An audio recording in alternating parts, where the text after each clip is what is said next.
You're watching Food is Medicine TV, where we help you heal from the root cause. This is part 2 of the ABCs of minerals, and we are literally going to go into minerals from A to Z and give you a really good quality understanding of what they do in your body, how they can contribute to myriad of functions, and ultimately help you feel and look better. Lights, camera, action. Okay.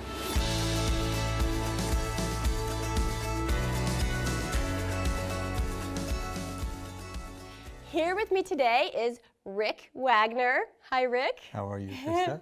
It's nice to be back with you. Same here. Clinical nutritionist, the encyclopedia for all things minerals, top quality. If you missed our first show, you've got to go back and watch that show to really understand how important minerals are to maintaining all aspects of your health for the rest of your life.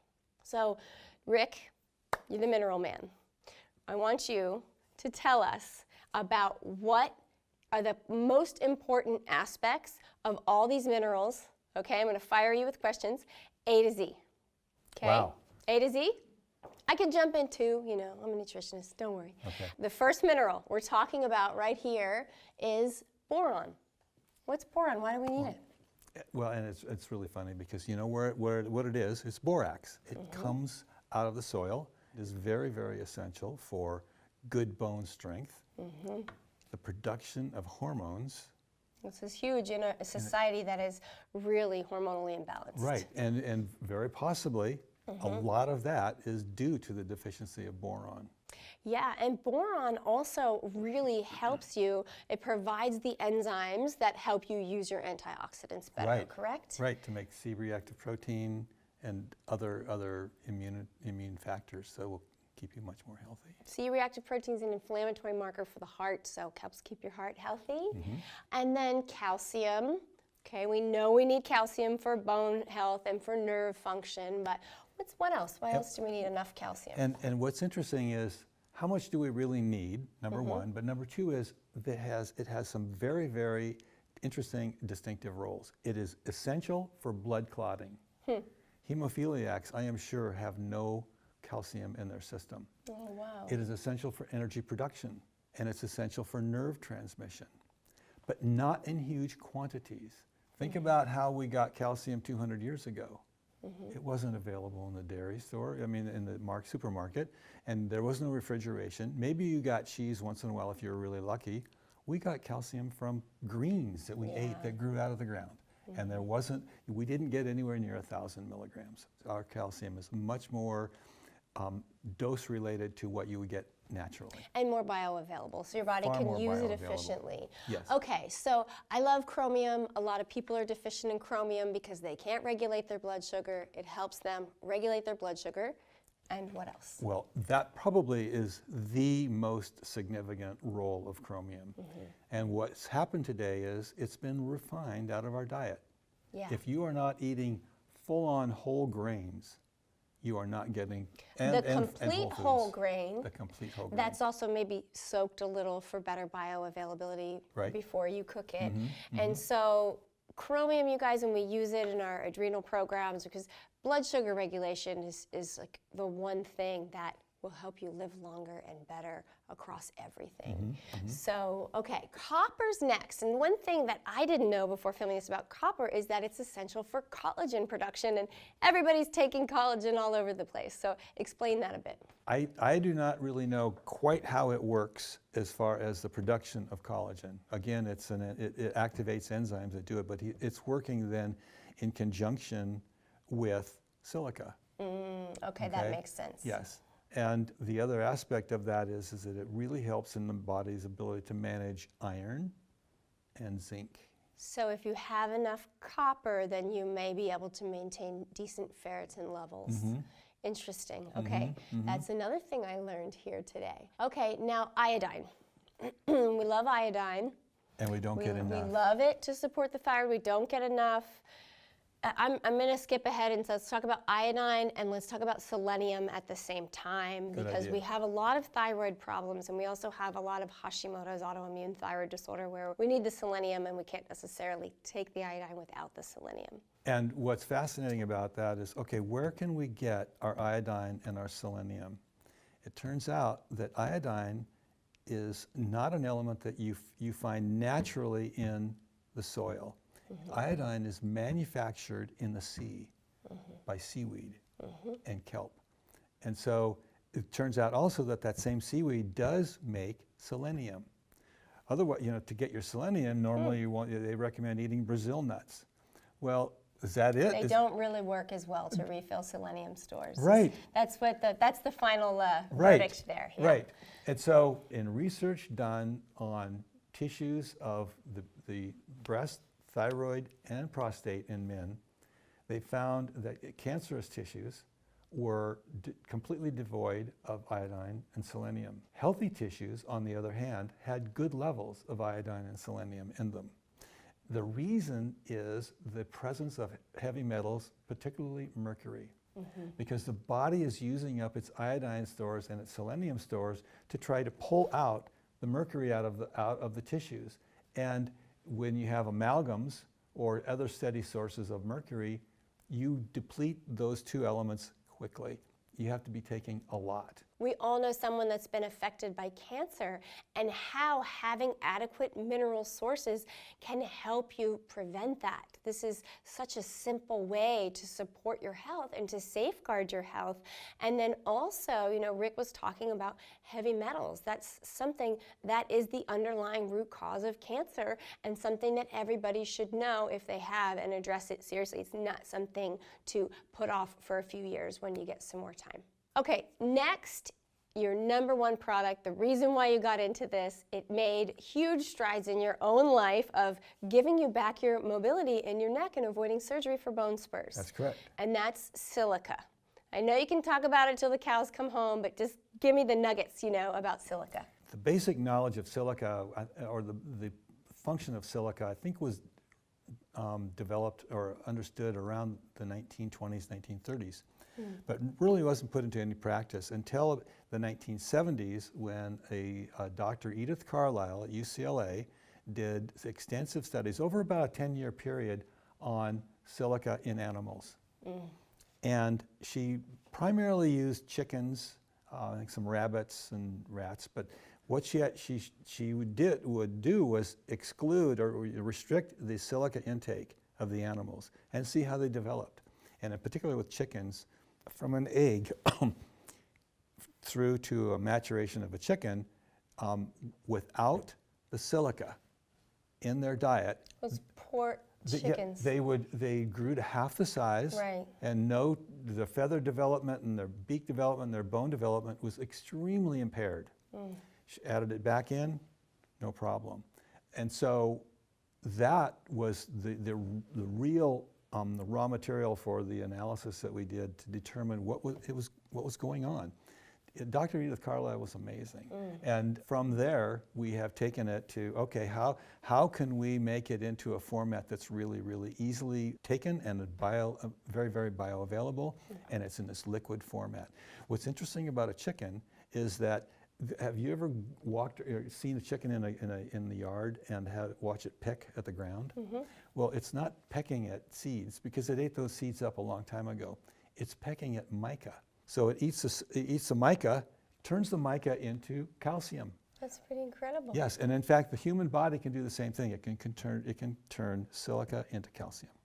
Okay. Okay. Our bodies are amazing. Yes. And it's a beauty product, girls, for skin, hair, and nails. And I just washed my hands in the bathroom, and I saw that you have a moisturizing lotion with silica. Right. So I'm excited to have that be my new moisturizer. The next order of business here is going to be sulfur.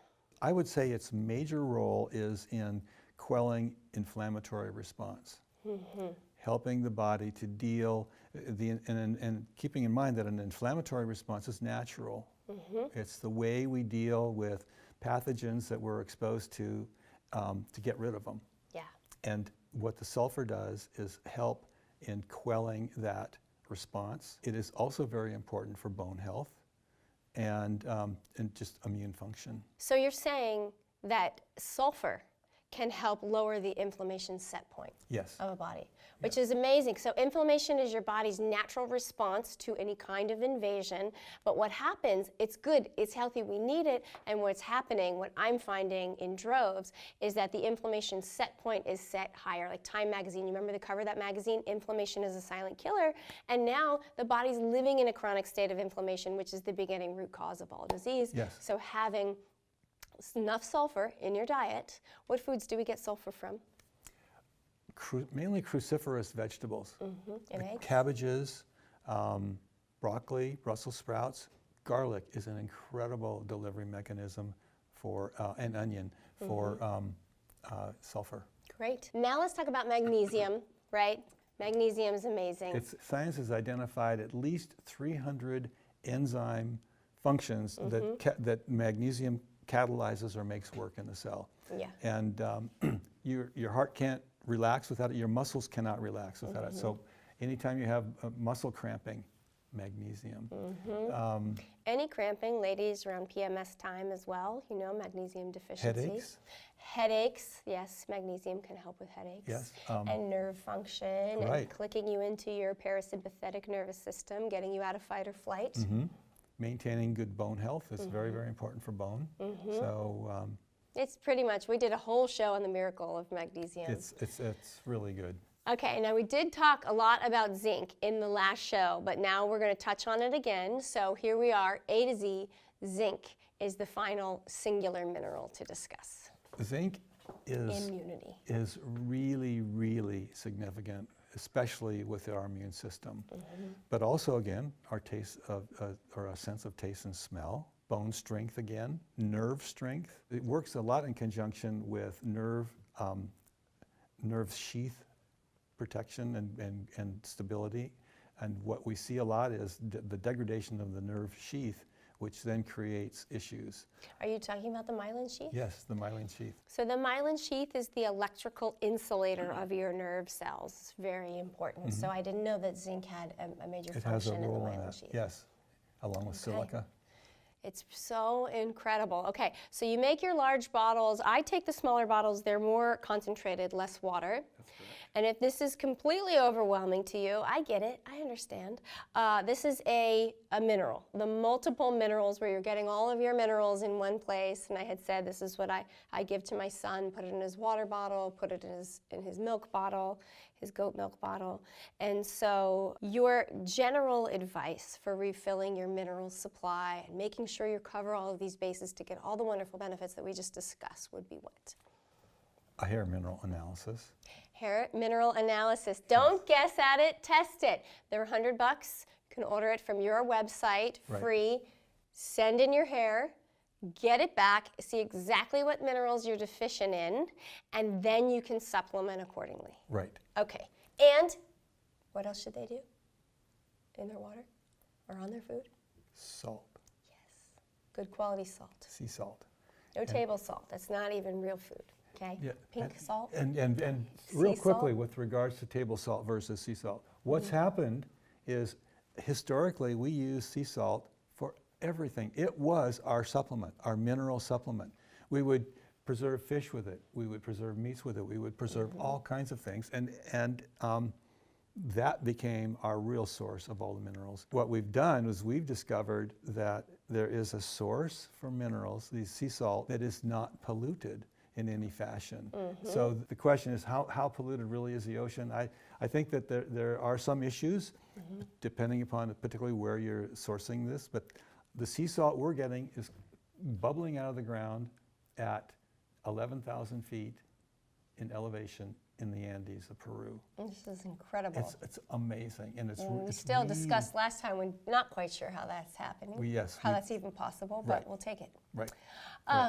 Okay, just before we wrap up, you reminded me of a question I forgot to ask when we were talking about iodine and seaweed, and we get the question a lot, is there any non-polluted iodine? Now you get the seaweed from Japan or the seaweed, we say, oh, because of the radiation, maybe you should go through, get Korean seaweed. What is? We have found a source of seaweed that is amazing. It is sourced from Patagonia. Oh, look at you, sourcing from South America. Right. Okay. And Patagonia, from my perspective, is as pristine an area that there Right. is on the planet. Right. There's no one that lives around there, so there's no sources of pollution, and it's truly, truly an amazing spot. We resell this particular product on our website. We do not manufacture it, Okay. but it was developed by two Russians that worked in the Russian government during the Cold War, and they had built huge buildings with all kinds of sensing devices for the checking out on what the Americans were doing, right? Well, they found out that after about every 30 days, people got so burnt out that they had to go and take at least 30 days off. During that time, though, they fed them seaweed. This seaweed was harvested off of the Russian coast on the eastern seaboard of Russia. It resolved all of the issues that these people had been experiencing with all of the EMFs and other electromagnetic frequencies that they were being exposed to in these surveillance buildings.